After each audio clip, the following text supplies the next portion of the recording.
देखो क्लास 12 में आने वाले 17 अंक होंगे, 17 क्वेश्चन होंगे और इसमें से 30 अंक क्या होंगे, प्रयोगात्मक होगा। प्रयोगात्मक होगा, उसमें से 30 अंक का प्रयोगात्मक होगा और 70 नंबर का क्वेश्चन होगा और इसमें से 23 अंक हम लोगों को लाना है।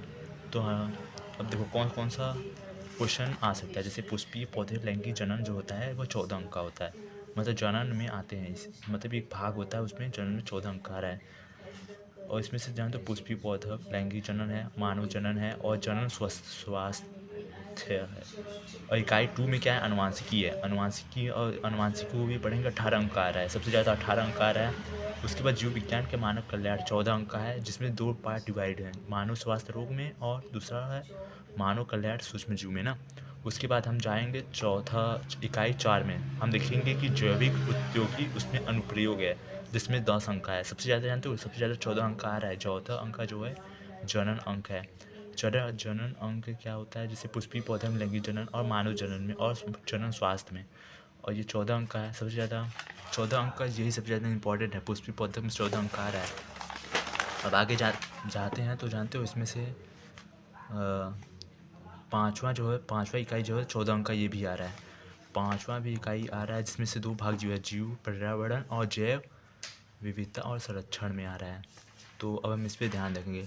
और जैसे प्रश्न पत्र की रूपरेखा के अंक विभाग से बहुविकल्पी प्रश्न है, जिसमें से बहुविकल्पी 4 अंक के आते हैं। मतलब 4 अंक के चार क्वेश्चन आएंगे बहुविकल्पी में से, जिसमें से 1 अंक का होगा। और इसमें जानते हो, जिसमें से क्या होगा ना, 4 अंक के होंगे और इसमें 1 अंक रहेंगे। और 3 लघु क्या होगा, 5 अंक 5 संख्या होंगे, इसमें 1 होगा, ये तो पता है। लघु वाले में जो लघु उत्तरीय प्रश्न है, इसमें 2 अंक के होंगे। 2 अंक का होगा, जिसमें 5 संख्या होंगे। 5 प्रश्न दिए जाएंगे, जिसमें से 2 अंक के होंगे। मतलब 5 प्रश्न होंगे और जो दो अंक के होंगे, मतलब 10 हो गया।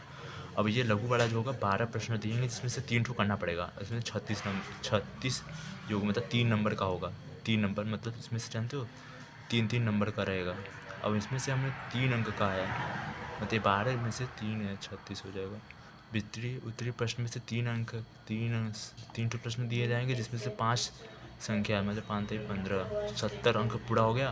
कुल प्रश्न है 29 ठो प्रश्न आएंगे, 29 ठो प्रश्न आएंगे। अब हम देखेंगे मानव क्या क्या पढ़ना है हमें। मानव पुष्पीय लैंगिक जनन, जिसमें से 14 अंक का हम लोग बताए थे। और मानव जनन स्वास्थ्य और वंशागति विविधता। जानते हो पहला भाग तो ये है, मतलब इस तीनों भाग में पुष्पीय पादप लैंगिक जनन ये पहला भाग है। अब जैसे ये पहला भाग, पहला इकाई था ना, हम लोग इकाई पढ़े थे। उसके बाद वंशागति की विविधता का सिद्धांत, जैसे ना सिद्धांत है दूसरा इकाई में हम लोग पढ़ेंगे कि वंशागति विविधता, इसमें से 14 अंक का आया था, ये वाला 14 अंक का आया था। हम लोग आगे देखे थे 14 अंक का आया था ना, 14 अंक, और ये यहाँ पे वो आया था। तो यही हम लोग पढ़ना है। उसके बाद मॉडल पेपर भी हम लोग हल करेंगे, जैसे यहाँ पे मॉडल पेपर है ना, वहाँ पे हल करेंगे और उसके बारे में भी समझेंगे। चलो।